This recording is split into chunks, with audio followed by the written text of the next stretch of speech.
Assalamualaikum warahmatullahi wabarakatuh. Alhamdulillah rabbil alamin. Allahumma salli wa sallim ala sayyidina wa maulana Muhammadin wa ala alihi washabihi ajmain, amma ba'd. Para sahabat sekalian yang dimuliakan Allah Subhanahu wa taala, alhamdulillah di sore hari ini ingin sedikit menyampaikan berbagi ilmu tentang hadis Shaqalain.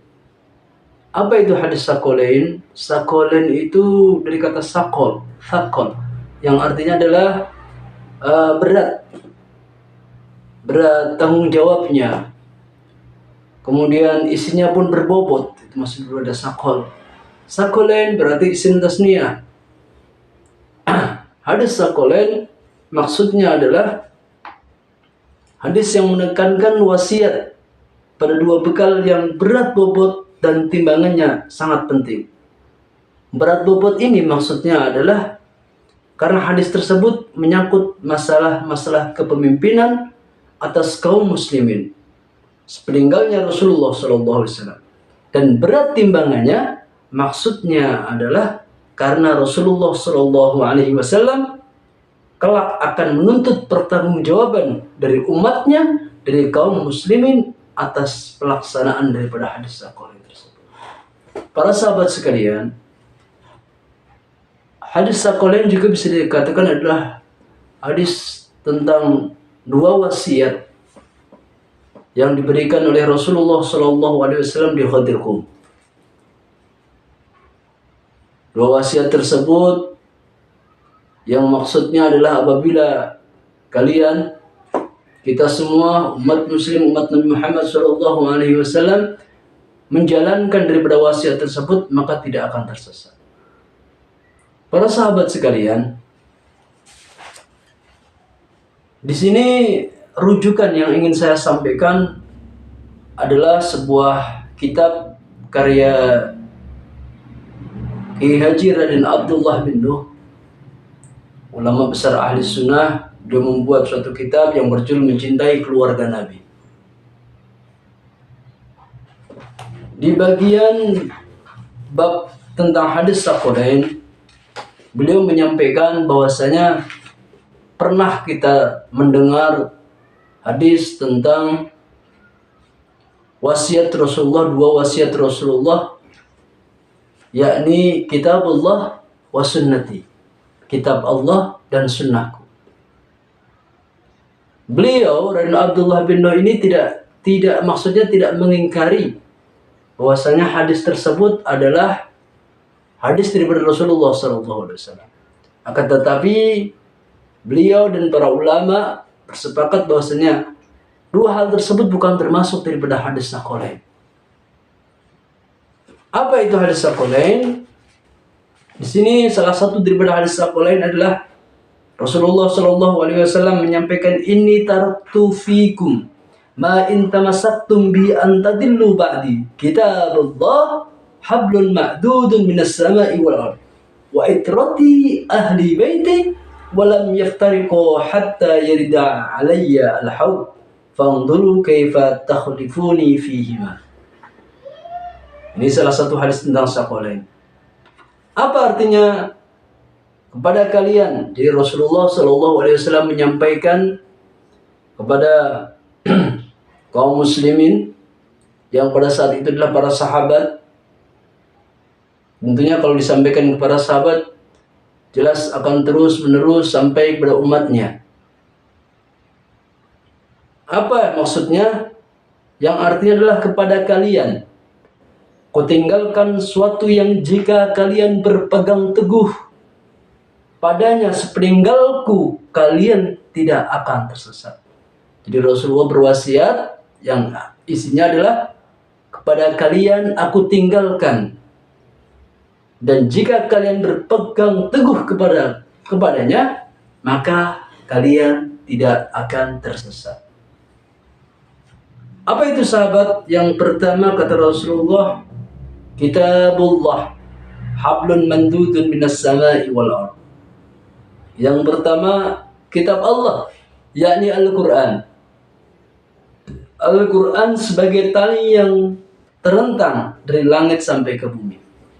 Sebagai hubungan antara Allah dengan Khalik, maksudnya adalah antara kita makhluk dengan Khalik, dengan Allah Subhanahu wa Ta'ala, karena Al-Quran adalah kalam Allah, firman Allah, sebagai hubungan antara kita manusia, yakni yang ada di bumi, dan Allah Sang Khalik yang menciptakan kita, yakni di sini ditamsilkan berada di langit. Cuman bukan berarti Allah itu berada di langit, tidak. Maksudnya bagaimana? Jadi kalau kita berpegang teguh kepada Al-Quran, kata Nabi, maka kita tidak akan tersesat. Kenapa? Karena segala aturan yang Allah tetapkan itu berada dalam Al-Quran. Baik hubungan kita kepada Allah, Allah terangkan dalam Al-Quran, termasuk perintah sholat misalnya. Hubungan kita dengan manusia agar tidak saling menghina pun banyak diterangkan dalam Al-Quran. Bagaimana kita memakan makanan yang halal, larangan memakan makanan yang haram pun ada dalam Al-Quran. Jadi kalau kita berpegang teguh kata Al-Quran, kata Nabi, berpegang teguh kepada Al-Quran, kata Nabi, maka kita tidak akan tersesat.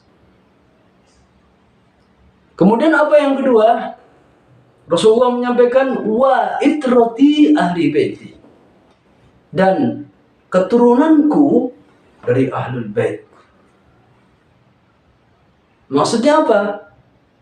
Kalau kita berpegang teguh dengan keturunan daripada Rasulullah SAW, itrah itu artinya keturunan. Wa itrati ahli baiti, keturunan dari ahlul baitku. Siapa ahlul bait Nabi? Yang pertama adalah Sayyidina Ali karamallahu wajhah. Kemudian Sayyidatina Fatimah Zahra. Kemudian Sayyidina Hasan.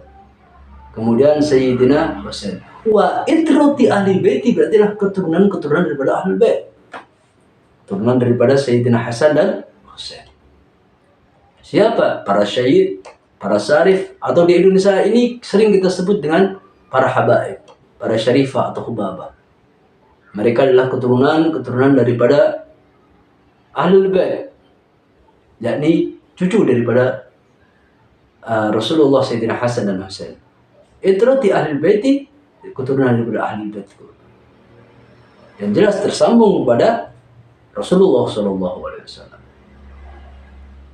Kemudian apa kata Nabi? Walay yatafarriqu hatta yarida 'ala al-hawdi. Alayya al-hawdu fanduru kaifa tahlifuni fihima. Keduanya, yakni Al-Quran dan itrati ahli bait, tidak akan berpisah sampai kembali kepadaku di Haud. Perhatikanlah dua hal itu dalam kalian meneruskan kepemimpinanku. Jadi kepemimpinan setelah tiadanya Rasulullah SAW dilanjutkan oleh Sayyidina Abu Bakar As-Siddiq, Sayyidina Umar bin Khattab, Sayyidina Utsman. Mereka dalam memimpin itu harus tetap berpegang teguh kepada dua hal wasiat yang diwasiatkan oleh Rasulullah SAW. Yakni yang pertama adalah Al-Quran, yang kedua adalah itrah ahlul bait atau ahlul bait. Pada saat itu ahlul bait. Siapa? Sayyidatina Fatimah, Sayyidina Ali, Sayyidina Hasan dan Sayyidina Husain. Mereka boleh memimpin, melanjutkan kepemimpinan daripada Rasulullah SAW, tapi jangan sampai meninggalkan wasiat yang telah diwasiatkan oleh Rasulullah SAW. Kalau meninggalkannya, maka mereka akan tersesat. Dan alhamdulillah sudah kita ketahui bahwasanya Sayyidina Abu Bakar, Sayyidina Umar, Sayyidina Utsman itu menghormati ahlul bait Nabi Muhammad SAW.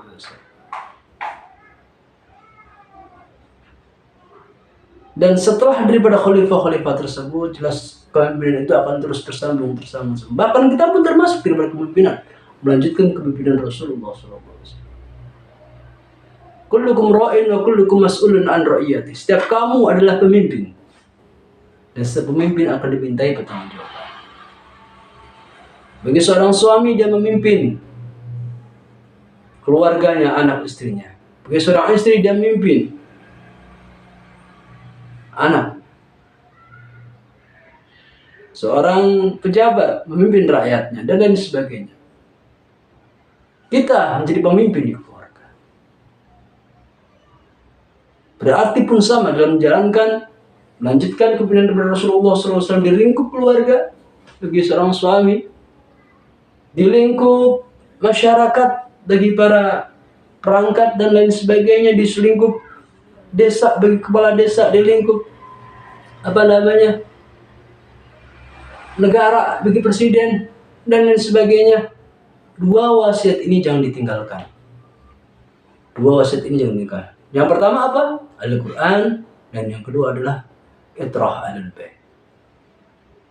Bagi diri kita sendiri, kita adalah pemimpin bagi diri kita sendiri.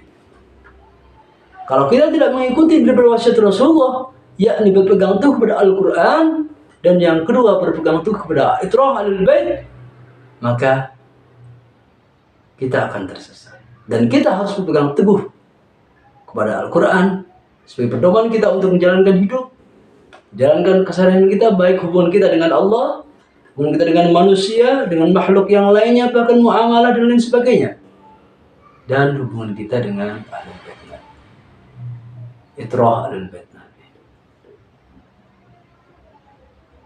Itu penting.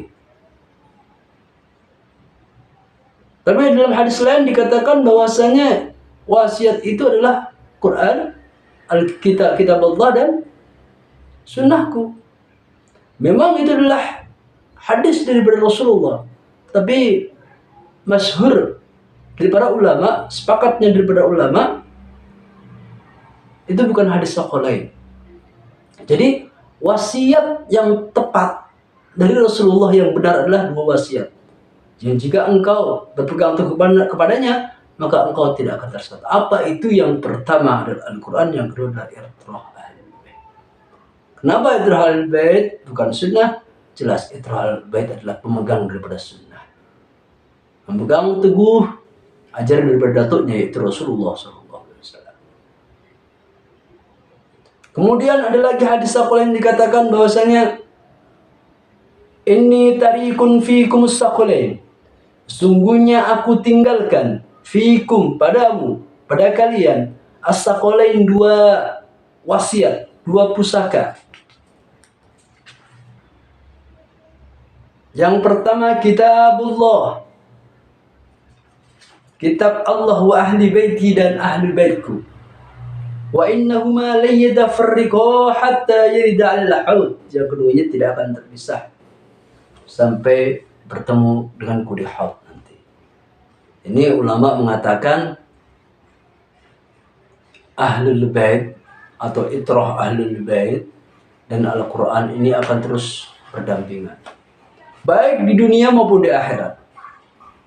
Di dunia ada ahlul bait, maka di dunia pun masih ada Al-Quran.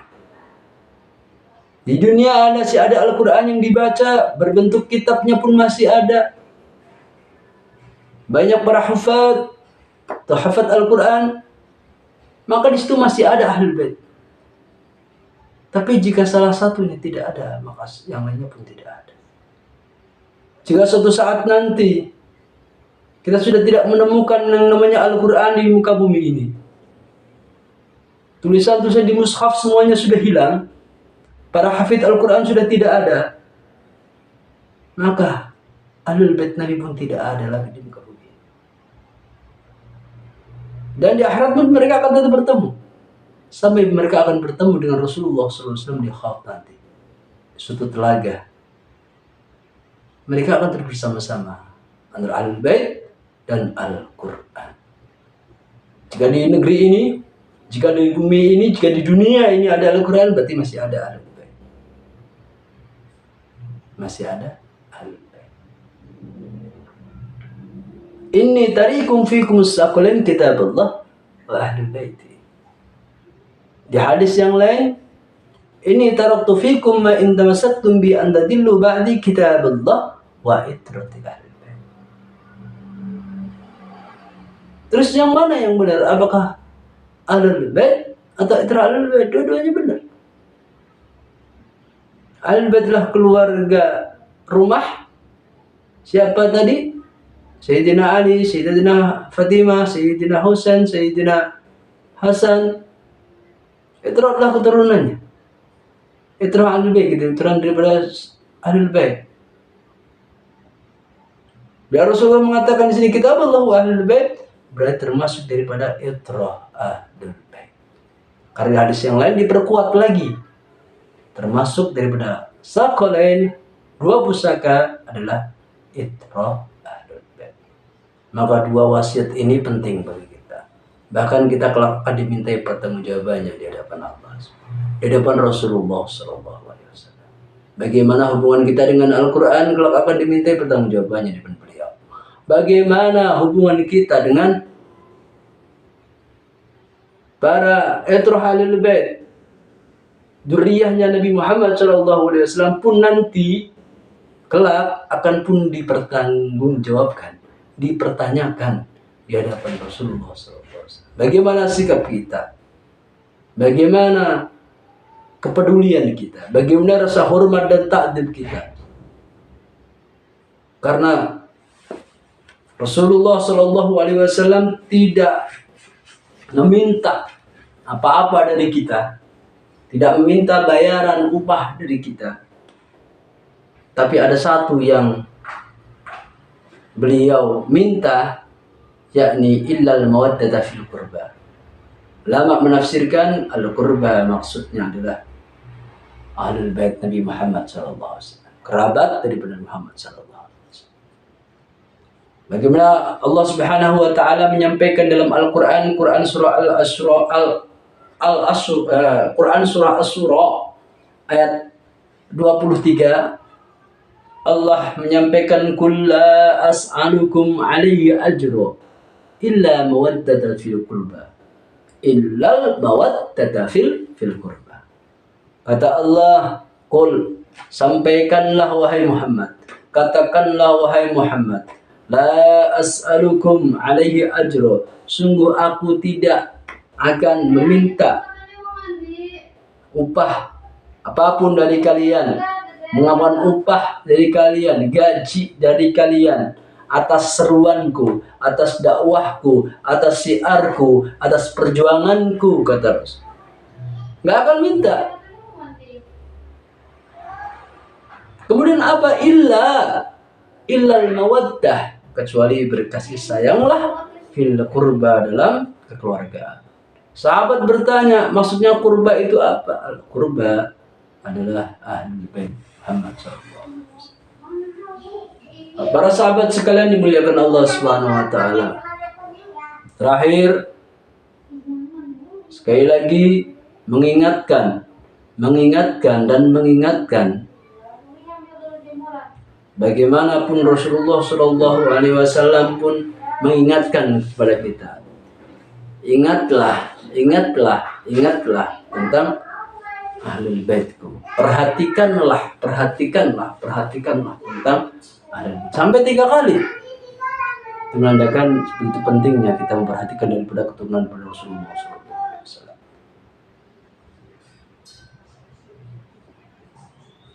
Sekali lagi mengingatkan pentingnya daripada sakalain ini, dua wasiat yang begitu berat timbangannya nanti di hadapan Allah, di hadapan Rasulullah, akan memberikan keuntungan luar biasa kita di sisi Allah dan Rasulnya. Begitu berat timbangannya buat kita akan begitu dekat dengan Allah dan Rasulnya. Kemudian bobotnya luar biasa. Kenapa? Tanggung jawabnya luar biasa. Karena nanti kita akan dipertanggungjawabkan. Kita akan bertanggung jawab di hadapan Rasulullah tentang sakolain tersebut, dua wasiat tersebut. Maka perhatikanlah yang pertama wasiat Rasulullah, yakni Al-Quran. Pelajari Al-Quran. baca Al-Quran, pahami Al-Quran, dan amalkan Al-Quran. Kemudian yang kedua, itrah ahlul bait. Perhatikan mereka. Perhatikan mereka, perhatikan mereka. Hormati mereka karena di diri mereka satu adalah turunan daripada Rasulullah Shallallahu Alaihi Wasallam. Yang kedua, menghormati mereka adalah perintah daripada Rasulullah Shallallahu Alaihi Wasallam. Menghormati mereka seakan-akan kita seraya kita menghormati Rasulullah. Mencintai mereka seraya kita mencintai Rasulullah Shallallahu Alaihi Wasallam. Lihat mereka, lihat Rasulullah. Pandang mereka, pandang Rasulullah. Berkorban kita untuk mereka, berkorbannya untuk Rasulullah Shallallahu Alaihi Wasallam. Sahabat sekalian, bersyukurlah jika di lingkungan kita, tetangga kita, sekitar kita ada itrah, ada bait, ada keturunan dari Rasulullah. Satu, menjadi keberkahan buat kita. Yang kedua, menjadi pengaman untuk kita semua. Amanul ardi fatakiri, mereka itu para ahlul bait adalah amanul ardi, pengamannya bumi. Bumi masih dipandang oleh Allah, masih dijaga oleh Allah. Itu berkat daripada ahlul bait Nabi Muhammad sallallahu alaihi wasallam. Wasafinul najati ida ifta min kulli tufani kulli ada. Dan mereka ahlul bait bagikan perahunya Nabi Nuh. Tahu perahu? Perahunya Nabi Nuh saat itu menampung hanya sedikit orang-orang yang mengimani daripada Nabi Nuh alaihissalam. Sedikit, tidak banyak. Dan sekitarnya ada air bah yang begitu banyak hingga menenggelamkan gunung dan sebagainya. Maksudnya apa? Ikut naik di dalamnya. Ikut naik di perahunya. Perahu itu maksudnya adalah ibaratnya adalah ahlul bait Nabi Muhammad SAW. Ikuti perjuangannya. Ikuti syiarnya, ikuti dakwahnya, cintai, hormati dan sebagainya. Kenapa? Karena kita daripada di luar mengikuti mereka, di luar perahu mereka, tidak naik di perahu mereka, maksudnya tidak ikut dengan perjuangan, tidak dekat dengan mereka, maka kita akan tenggelam sebagaimana tenggelamnya umat Nabi Nuh alaihissalam yang mengingkar kepada Nabi Nuh alaihissalam. Sekali lagi,